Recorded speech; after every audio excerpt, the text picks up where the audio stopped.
Hey guys, so today I'm going to be sharing with you my Mickey hat cake, and it just came out so cute. I'm excited to share.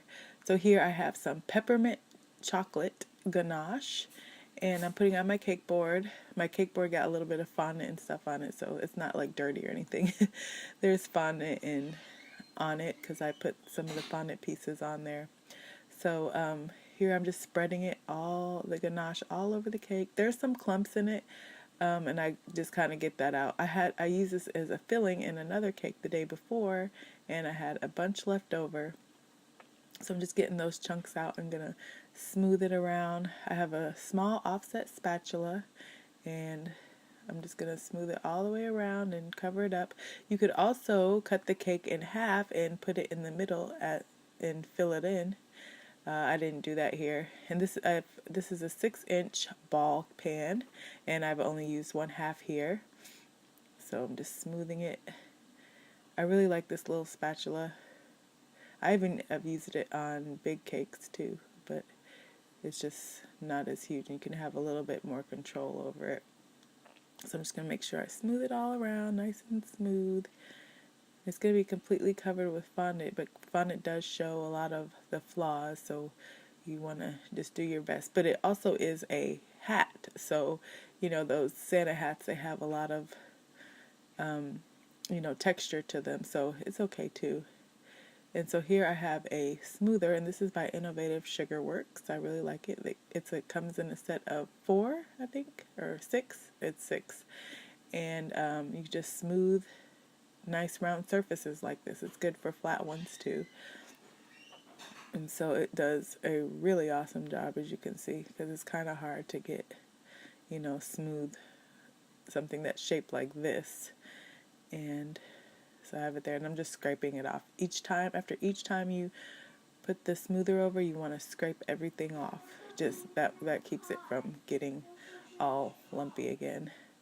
So here I've got red fondant, but I'm going to first do the black fondant because I want to cut out Mickey's ears, because we want to have these ears nice and hard so that they can stand up straight. And I'm going to roll it out. I'm going to roll it out kind of thick because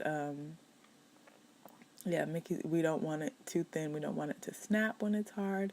And I've put on some cornstarch, and I have this sheet of plastic wrap, and when you put it over the cookie cutter on the fondant and then cut it, it gives this nice round edge to, it's like kind of like bubbly. It's very cute, very whimsical, I guess you could say.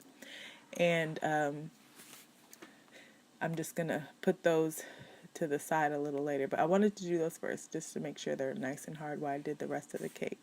And so I'm gonna get a circle cutter, and just at the bottom I want to make it curved, so that way when it goes onto the cake it just looks a lot better.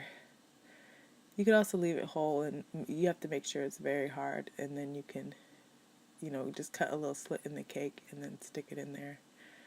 So here I've got both, just to match it up so they're the right size. And I'm going to put those things to the side so that they can harden. And here I have some red fondant, rolling. I bought pre-made fondant that's already red. It does have a little bitter taste to it, and I guess because all the dye that they add to it to make it nice and bright and red. And I thought it was easier just to buy the pre-dyed fondant because I would be needing forever.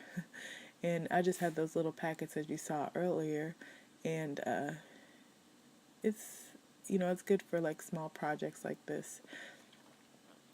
And like I said, you don't have to do all the kneading. It makes the process a lot more fun.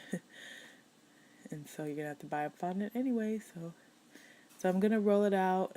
I don't need it to be too thick, and then I use my rolling pin and just wrap it around so that way I can move it around when it gets kind of big. And I'm gonna roll it into kind of like a triangle shape. Does not have to be perfect, but just like, it's not really a triangle shape, but like it's wider at the bottom and then go skinnier at the top. But just as best as you can, get it like that. And so I just want to make sure it's good to make sure you roll to try to make all of it as even as possible.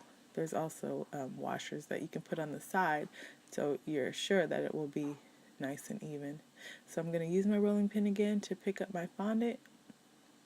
And I'm sorry I'm a little bit off frame here so you can't see everything, but you can see a good amount of it. And so I'm gonna make the seam of the fondant go towards the front of the cake, and that way I'm gonna have the the top part go forward, so it'll be all covered. And I kind of ripped it off. It's better to take a knife, and I'm gonna leave all that extra there so that way it like humps up a little bit and then goes down. And you'll see you won't even be able to see it. So the seam is like in the front side of the cake, depending on which way you want to have it. So there you can kind of see the seam there, and the hat is tilted forward. So I cut off the footage where I cut the bottom. I don't know what happened to it. So so here I have some white fondant, and I'm gonna roll it out, and it does not have to be a perfect little sausage. It could be like kind of lumpy because the brim on a Santa hat is kind of lumpy, so that's fine. So I put it on there. It's not long enough, so it's okay. Just keep rolling it out, and then when you get to that part, just kind of like smooth it over, and it'll kind of reduce the seam. And it doesn't have to be perfect because you want it to be kind of plushy. I don't know how to explain it. Bumpy. And see, you can barely see it. And when I do all the texturing to it, you won't even really see any of the seam. So I'm just looking for my tool. And I'm going to use I guess you can call it a combing tool. I'm not sure the name of it. But you could also use see, it's got like these teeth on it. You could also use a grass decorating tip. So I'm just going to do this and twist and jab it in there. So I'm twisting as I go. So there it is, all nice and textured. And now I'm going to do this to the little ball part on the Santa hat using the same tool. So I'm going to twist and stab, and it looks really good, like a plush, fluffy Santa hat. Just keep on doing that all the way around. And I really like how that part came out. And I kind of had some black on my fingertips, and it got on there. You might not be able to see it here, but in the end I kind of saw it. But so wash your hands. This I'm going to be having for my kids, but if you're making it for someone, of course. So here I'm using clear piping gel so that I can stick on my little puff ball, pom-pom ball. And I'm also going to use a toothpick, and that'll just give me a little bit extra security. So you want to poke it into the cake and then into there, so that when you push it, it doesn't, go all the way through. And then I'm just adding some more. If you hear noise in the background, the kids.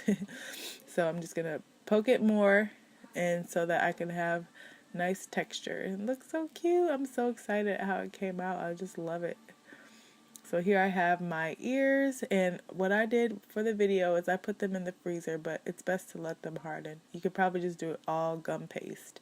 Here I just did it with black fondant, but gum paste would make it nice and hard.